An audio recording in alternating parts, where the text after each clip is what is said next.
Hello everyone, সবাই কেমন আছেন? সেদিনের জার্নি ছিল চালনা। গাইস, এখন বলেন তো আমরা কোথায়? আমরা বটিয়াঘাটা ব্রিজের উপর। তাকান।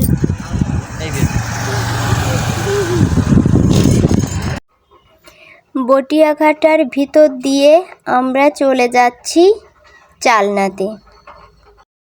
বলতে বলতে চলে আসলাম পানখালি, আর এটা হচ্ছে পানখালি ফেরিঘাটে যাওয়ার রাস্তা। একেবারে দেখা যাচ্ছে পানখালির ফেরি। বৃষ্টিতে চারিদিকেই জল জমে গেছে।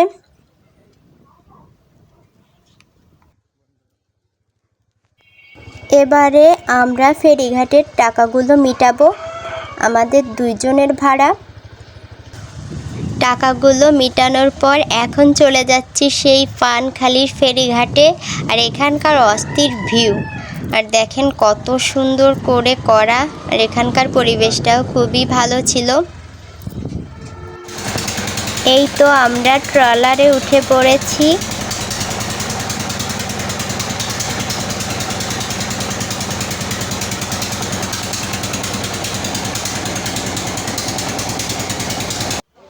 ফাইনালি আমাদের গন্তব্যে পৌঁছে গেলাম। আমাদের গন্তব্যস্থান ছিল মোংলা বাজার, আমাদের রিলেটিভের বাড়িতে। আর আমরা এখন ইলিশ মাছ দিয়ে ভাত খাচ্ছি। অ্যারেঞ্জমেন্ট খুবই ভালো ছিল। আবার আমরা চলে আসলাম ফেরিঘাটে। এখন এখান থেকে পার হয়ে বাড়ির দিকে রওনা দিব। আর জাস্ট কি বলবো, মানে নদীপথে ভ্রমণ আমাদের দুইজনেরই খুবই ভালো লাগে। আর সেদিনের দিনটা আসলেই অসাধারণ ছিল, যে বারবার নৌকায় ওঠানামা করছি, আবার সেখান থেকে ড্রাইভ করছে। তো সব কিছু মিলিয়ে পরিবেশটা অসাধারণ ছিল। চলে আসলাম আমরা রানা রিসোর্টের এরিয়াতে। যারা এখানে এসেছেন তারা পরিবেশটা দেখে অবশ্যই গেস করতে পারেন। আর এটা হচ্ছে রানা রিসোর্টের অপোজিট পাশে, মানে হচ্ছে নদীর সাইডে এই পার্কটি অবস্থিত। এবং সবাই আসে বিকেল টাইমে এখানে। খুবই সুন্দর জায়গায়, পরিবেশটাও অসাধারণ। অনেক অনেক গাছপালা দেখতে পাবেন এবং সরাসরি রিভার্সের ভিউটা উপভোগ করতে পারবেন। চলে যাচ্ছি ভাইরাল সেই দোলনাটায়, যেটা খুবই ভাইরাল। তো যারা দোলনায় দোল খায়, বেশিরভাগ দেখি সবাই নাকি ভাইরাল হয়।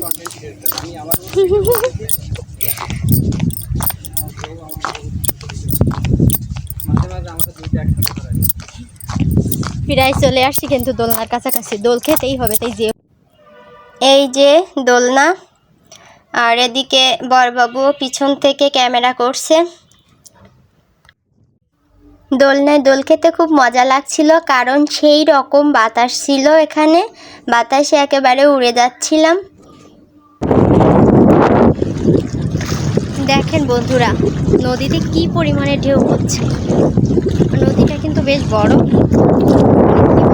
বিকেল বেলায় এত সুন্দর সময় কখনো কাটাইনি। শব্দ হচ্ছে, আপনারা মনে হয় শুনতে পাচ্ছেন।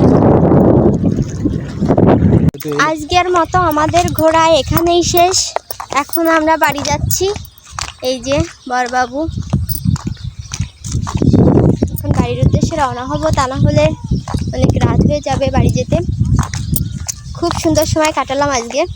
ওই পাশে রানা রিসোর্ট, আর এই যে অপোজিট সাইডে হচ্ছে রানা রিসোর্ট। ওটাতে আজকে আর ঢুকবো না, কারণ সময় নেই। সামনের দিন এসে অবশ্যই ওটাতে যাব। হ্যাঁ, রানা রিসোর্টের অংশ এটাও, কিন্তু এটা হচ্ছে নদীর সাইডে। আর ওইটা হচ্ছে রাস্তার ভিতরের পাশে।